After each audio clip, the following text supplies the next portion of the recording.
Hello, नमस्ते, सत श्री अकाल सबको।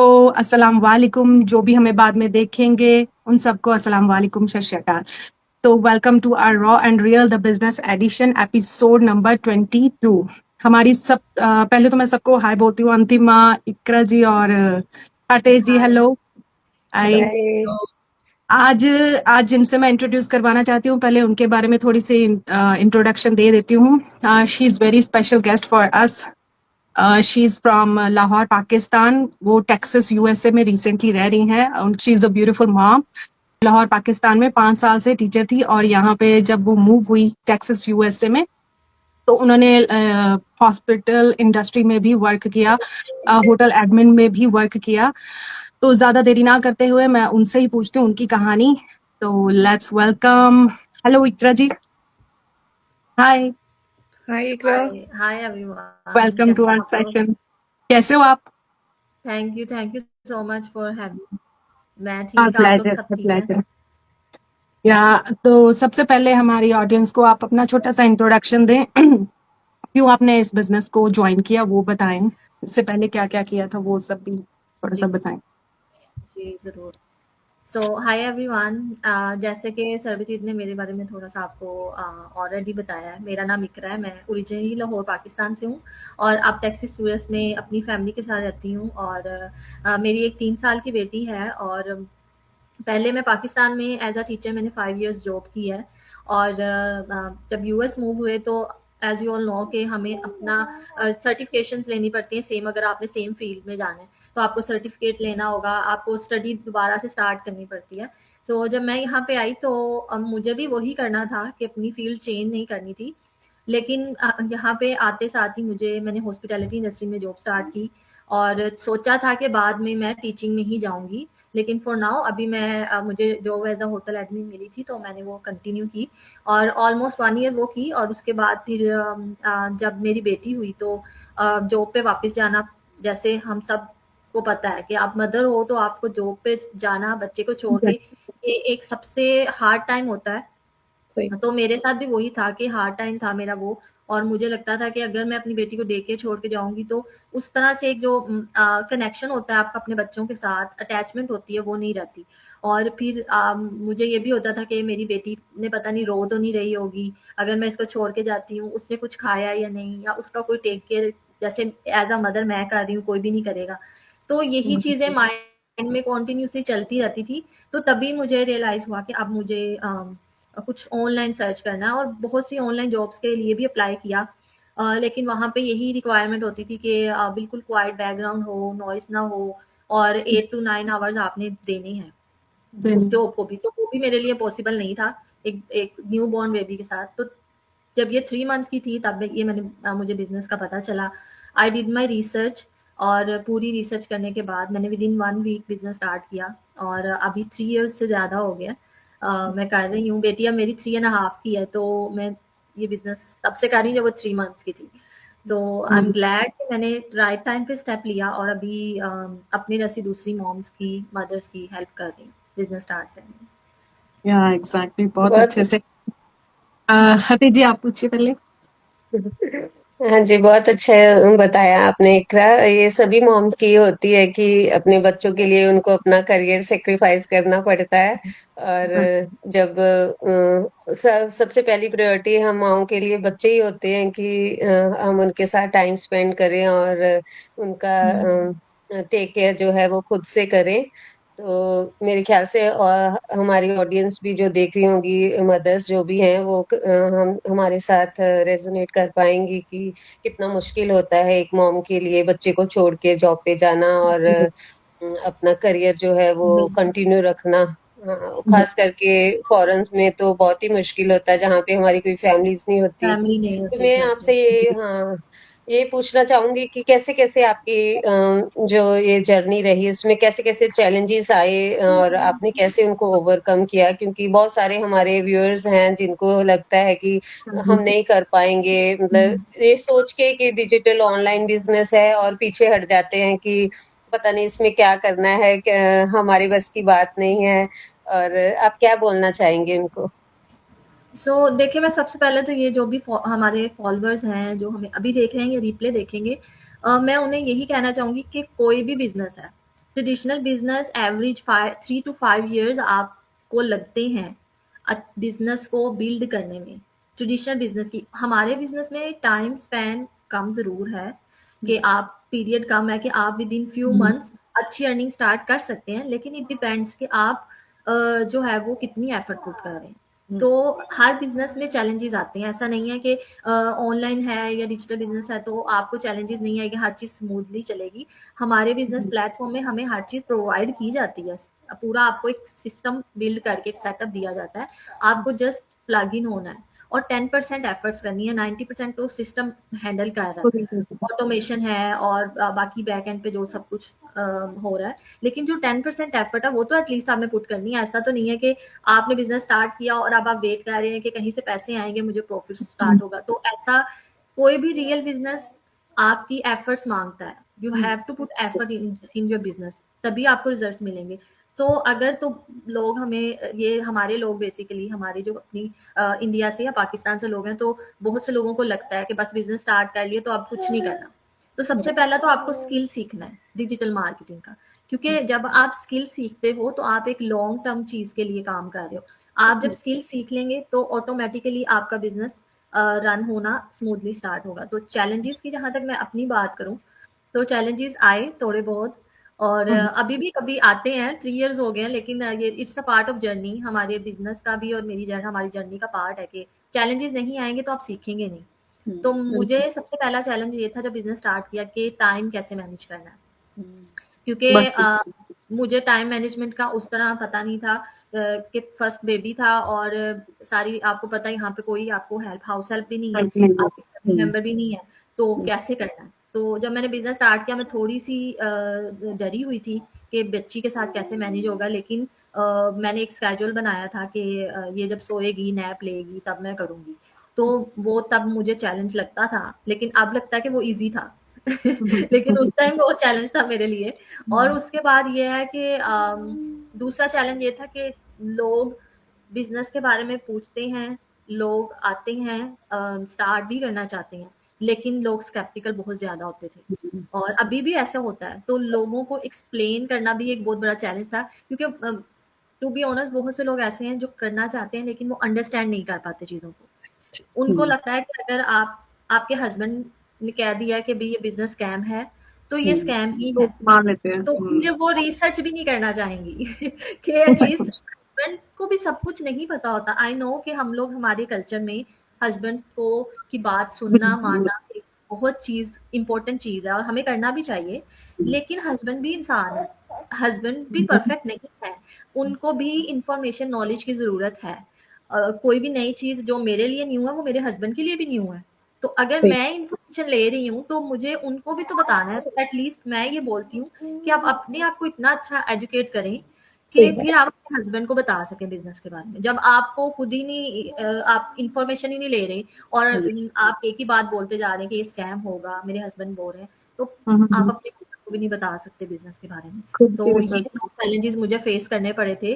और अभी भी कभी कभी ऐसे लोग पूछते हैं, करना चाहती हैं लेडीज, लेकिन वो स्टक हो जाती हैं कि ये कहीं स्कैम ना हो। इवन हम अपने 1099 यूएस में फॉर्म हमें मिलता है वो भी शो करते हैं, अपनी इनकम अपने इवन चेक्स भी हम लोग शो करते हैं, लेकिन ये थोड़ा सा आई गेस बाकी लोगों को भी शायद ये चैलेंज फेस करना पड़ता होगा। तो बस मेरे यही 2 चैलेंजेस थे, लेकिन अगर आप पॉजिटिव हैं, पॉजिटिव माइंडसेट है आपका, तो you can definitely overcome these challenges. Right. Iqra बहुत सही बात करी, क्योंकि कल ही मेरे साथ ये इंसिडेंट हुआ है कि मेरे पास एक इंक्वायरी आई और वो मुझे ये पूछी थी कि कितनी गारंटी है कि मैं इस बिजनेस में सक्सेसफुल होंगी, यू नो।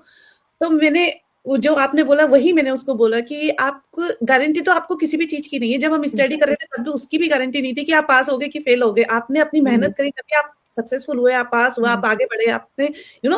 आप गारंटी कैसे मांग सकते हैं? अगर आप एफर्ट नहीं डालोगे तो आप भले कितना ही बिजनेस स्टार्ट कर लो, आप ट्रेडिशनल कर लो या ये बिजनेस कर लो, आप कभी भी सक्सेसफुल नहीं हो सकते। Without effort, without your you know consistency, discipline, आप कुछ भी किसी भी चीज में सक्सेसफुल नहीं हो सकते हो। तो हमारा तो पहला ही रूल है कि आपको कंसिस्टेंटली अपने एफर्ट डालते हुए काम करना है, तभी आप सक्सेसफुल होगे, राइट। तो जैसे आपने चैलेंजेस की बात करी और ये हम सब ने फेस किया है, मेरे साथ भी हुआ है, आए सब ठीक है, अरे हस्बैंड नहीं मान रहा है और वापस से रिफंड ले लिया कि हाँ अब मेरे को 149 दे दो क्योंकि मेरा हस्बैंड नहीं मान रहा है। And she was so ready कि मुझे तो ये करना है, this business is for me, ऐसे लाइक इस तरह से बात करती है उसने, हाँ मैं बायर बन रही हूँ और मुझे हाथों हाथ लाइक 149 पे कर दिया सब कुछ। And next day she was calling me, मेरे हस्बैंड नहीं मान रहे हैं क्योंकि उनको पता है ये सब स्कैम ही होता है और ये वो। एंड मतलब लाइक उनको इतना ज्यादा ये बिजनेस करना था, वो इतनी एक्साइटेड थी कि ये बिजनेस जैसे ना मुझे मेरे लिए बना है, वो इस तरह से बात करी थी। और नेक्स्ट डे वो इस तरह से बात करी कि नहीं मैं नहीं कर सकती क्योंकि मेरे हस्बैंड ने बिल्कुल मना कर दिया है ये वो। मैंने उनको इतना समझाया एटलीस्ट एक्सप्लोर करो, आपको कोचिंग कॉल मिल रही है आप वो करो, बट उन्होंने बोला कि मेरे हस्बैंड मानेंगे ही नहीं। तो जो आपने रिसर्च वाली बात करी ना कि आप रिसर्च करो, आप उतने एफर्ट तो डालो, पैसा है 149 इज रिफंडेबल, आपको तो 30 डेज का टाइम पीरियड है, उतना टाइम पीरियड में एटलीस्ट उसको एक्सप्लोर तो करो। बिजनेस समझोगे नहीं तो आपको कैसे पता चलेगा कि ये बिजनेस है क्या, राइट? तो यस, तो हम लोग चैलेंजेस की बात करी, पर मैं सक्सेस की बात करती हूँ कि आपको 3 इयर्स हो गए हैं, तो आपकी जो विन्स है या क्या आपकी सक्सेस को आपने किस तरह से सेलिब्रेट किया? हम लोगों को हम ये बोलते हैं कि हम हमेशा ये देखते हैं कि जब हम वहां ऊपर पहुंच जाएंगे तभी हम सक्सेस अपनी विन को सेलिब्रेट करेंगे। तो आप क्या करें 3 साल में आपकी सक्सेस को आपने किस तरह से सेलिब्रेट किया और किस तरह से उसको एंजॉय किया? मैंने टू बी ऑनेस्ट मैंने छोटी-छोटी विन्स को भी सेलिब्रेट किया। जब मैंने बिज़नेस स्टार्ट किया था, जब कोई मेरी वेबसाइट पे रजिस्टर करता था और जैसे हमें नोटिफ़िकेशन आता है कि Right. आपकी वेबसाइट पे किसी ने रजिस्टर किया, तो मैं उसको भी सेलिब्रेट करती थी क्योंकि वो मेरे लिए बहुत बड़ी अचीवमेंट थी। Yes. कि एक वो बंदा जो सिर्फ जॉब करने वाला था, एम्प्लॉय माइंडसेट था और कभी सोचा नहीं था कि मैं कोई बिजनेस करूंगी। और जब आपके फर्स्ट आपकी मार्केटिंग कैंपेन चलती है और लोग रीच आउट करना शुरू करते हैं, आपको मैसेजेस आते हैं या आपकी वेबसाइट पे लोग रजिस्टर करते हैं, तो वो ही बहुत बड़ी अचीवमेंट थी। और मुझे लगता था कि मैंने बहुत बड़ा कोई काम किया है लेकिन वही है कि वो मैं उसको भी सेलिब्रेट करती थी क्योंकि Yes. मुझे ऐसा लगता था कि आप सक्सेस सिर्फ ये नहीं है कि आप अच्छी इनकम जनरेट कर रहे हो, Yeah. सक्सेस है कि आप स्किल सीख रहे हो, आपको Right. समझ आ रही चीजें, आपका Right. बिजनेस एक स्मूथली चल रहा है, वो भी आपकी सक्सेस है। आप दूसरे लोगों की हेल्प कर रहे हो, वो भी सक्सेस है। तो मैंने तो इनकम जनरेट होती थी तो हुई तो जैसे हम सब सेलिब्रेट करते हैं, उसे भी किया। कोई न्यू बिजनेस पार्टनर आया, उसे सेलिब्रेट करती होती थी। तो Yes. छोटी-छोटी चीज़ें मैं अभी भी करती हूँ कि अभी अगर मैं बिज़ी हूँ, जैसे हम सब अपनी लाइफ में सबकी लाइफ इस तरह बिज़ी है यहाँ पे तो Sorry. जैसे रिसेंटली ईद थी और हमारा रमज़ान चल रहा था, तो तब जैसे मैं बहुत बिज़ी थे हम लोग सब लोग, तो मुझे अगर लीड आती थी उस टाइम में जब हम अपनी लाइफ में बिज़ी हैं, तो मुझे लगता था कि ये भी हमारी अचीवमेंट है ना कि हम अपनी लाइफ को डिस्टर्ब नहीं कर रहे, लेकिन हमारा बिज़नेस भी चल रहा है। Right. तो Right. मैंने इस तरह हर चीज़ को सेलिब्रेट किया है और न्यू माइलस्टोन्स जब अचीव किए तब सेलिब्रेशन और अपनी टीम के साथ सेलिब्रेट किया। तो इस तरह छोटी मैं यहाँ पर एक बात ऐड करती हूँ कि जब सक्सेस की बात करी, मेरे साथ क्या हुआ था कि जिस दिन मैं पहली बार मतलब मैंने अपना पोस्ट बनाया था ना, मुझे ऐसा लगा कि अच्छा मैं इतनी अच्छी एडिटिंग भी करना आती है मेरे को, और मैं उसमें भी खुश हुई थी कि मैंने नई चीज सीखी है, राइट। और जिस दिन मैं पहली बार लाइव गई थी, मेरे हाथ पैर कांप रहे थे, मैं कैसे फेस करूंगी, मैं कैसे लाइव जाके बात करूंगी, राइट। और मैंने वो किया, उसके बाद मैं आई वाज सो हैप्पी कि यार मुझे इतने चेंजेस मुझे देखने को मिल रहे हैं ना। एग्जैक्टली। और मैंने भी ऐसी मैं लाइव करती थी फर्स्ट 1 ईयर तो मैंने कभी लाइव नहीं की। एक फियर था कि पता नहीं लोगों के सामने कैसे बात कर पाऊंगी, लेकिन जब उसके बाद मैं इंटरव्यूज ऐसे कोई एज अ गेस्ट बुलाता था या मैं किसी को इनवाइट करती थी अपने पेज पे, तो वो बहुत बड़ी अचीवमेंट लगती थी कि बोलना अब पता चल गया कि आपको लाइव कैसे बात करनी है, विदाउट स्क्रिप्ट या विदाउट जैसे प्री प्लान आपने कुछ किया उसके बगैर। तो ये भी बिल्कुल बड़ी अचीवमेंट है। अब मैंने पहली बार किसी को इंटरव्यू के लिए अपने पेज पे बुलाया था और मेरे पास सारे क्वेश्चंस थे, मैंने उनको भी क्वेश्चन दिए, अपने भी थे, and still that interview was so bad. मैंने कभी पोस्ट ही नहीं किया उसको आज तक, क्योंकि वो इतना गंदा था। और बट उसके बाद में मैंने डिसाइड किया कि अपने ऊपर वर्क करना है, और वो रिकॉर्डेड था, उसके बाद भी मुझसे कितना बेकार हुआ था वो। तो उसके बाद अपने आप को जब हम आज देखते हैं कि आज हम इतना बात कर रहे हैं और लाइव भी जा रहे हैं, रिकॉर्डिंग जो भी है, हम लोग इतनी कॉन्फिडेंटली बात कर रहे हैं, तो ये भी हमारी एक सक्सेस है यार। हम लोग हम इतने साल हो गए जॉब कर रही भी, घर में रहे, सब कुछ किया, बट हम कहाँ अभी भी कैमरा फेस करने के लिए हम डर रहे थे। तो हमने जब ये करना स्टार्ट किया तो ये तो बहुत बड़ी सक्सेस है हमारी, मतलब लाइक मुझे तो बहुत बड़ी चीज लगती है अपने लिए कि ये इतना हम कुछ कर पाए। एग्जैक्टली। तो इकरा जी, आपने बहुत अच्छे से सारे अपने फियर्स को, स्ट्रगल्स को, क्या क्या आपको स्ट्रगल्स रहे वो सब बताया आपने, है ना। यहाँ पे मैं एक चीज ऐड करना चाहती हूँ, जैसे हम सब मदर्स है ना, हमें चाहिए था कि वर्क कोई घर से काम हो, कोई घर से बिजनेस हो, लेकिन इसका मतलब ये बिल्कुल भी नहीं है, मैं ऐड करूंगी, कि हमें काम ही नहीं करना है या अपनी ग्रोथ के लिए। इसका प्लस पॉइंट ये है कि हम अपने बच्चों के साथ उनकी टेक केयर करते हुए बिजनेस को बिल्ड करते हैं। ऐसा नहीं है कि बिल्कुल थोड़ा काम करना है या कैसे, जितना आप एफर्ट्स डालोगे, जितना आप सीखोगे, उतनी जल्दी आपका बिजनेस जो है अच्छे से ग्रो करेगा।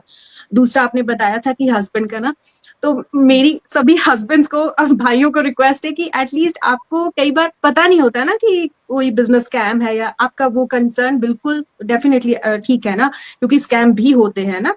तो लेकिन ये जरूरी नहीं है कि, है ना, हम कहते हैं ना 5 फिंगर बराबर नहीं होती, तो उसी चक्कर में हमें एटलीस्ट आप अपनी वाइफ्स को वो एक्सप्लोर जरूर करने दें, क्योंकि रिफंडेबल है ना।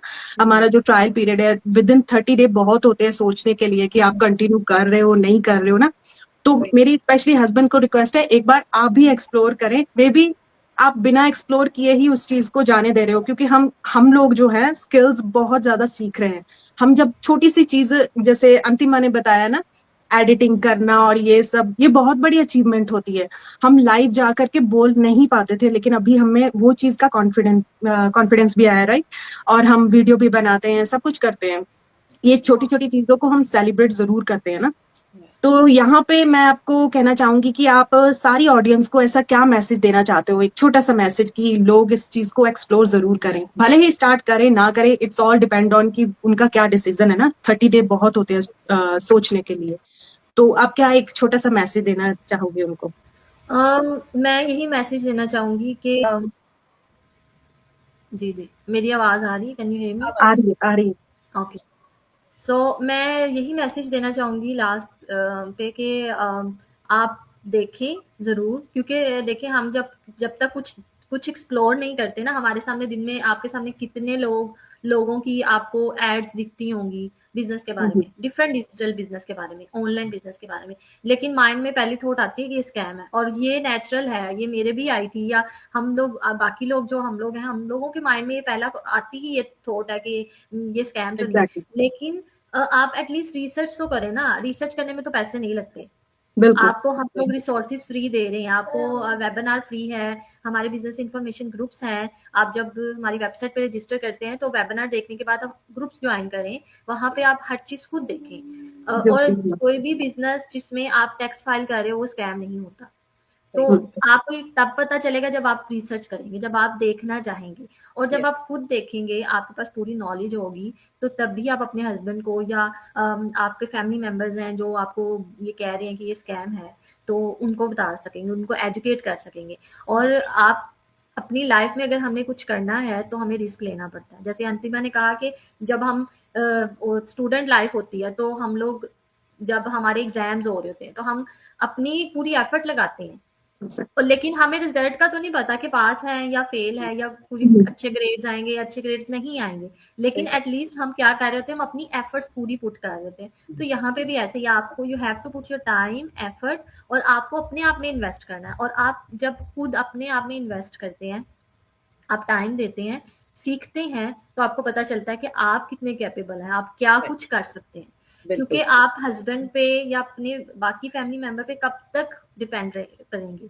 आपको अपने लिए भी तो कुछ करना है। तो आप अपने लिए तभी कुछ कर सकते हैं जब आप पूरी रिसर्च करें, हर चीज देखें, समझें, फिर आप डिसीजन अच्छा ले सकते हो। तो मैं ये कहना चाहूंगी, at least do your due diligence, do your research, then decide if you want to do this और नॉट। बिल्कुल सही, बिल्कुल अच्छा, सही। बहुत अच्छे से एक्सप्लेन किया आपने सभी पॉइंट्स को। तो इसी के साथ मैं इस सेशन को एंड करती हूँ। हमारी कोशिश रहती है कि हम किसी न किसी नए चेहरे को आप सबसे रूबरू करवाएं, ताकि आपको भी पता चले कि हमारे पास डिफरेंट कंट्रीज के लोग काम करते हैं, डिफरेंट कंट्रीज से, डिफरेंट कम्युनिटी से। तो नेक्स्ट एपिसोड में भी हम किसी और नए चेहरे से आपको मिलवाएंगे। तब तक के लिए and thank you so much for Iqra आने के लिए। Thank you so much. Bye bye. Bye.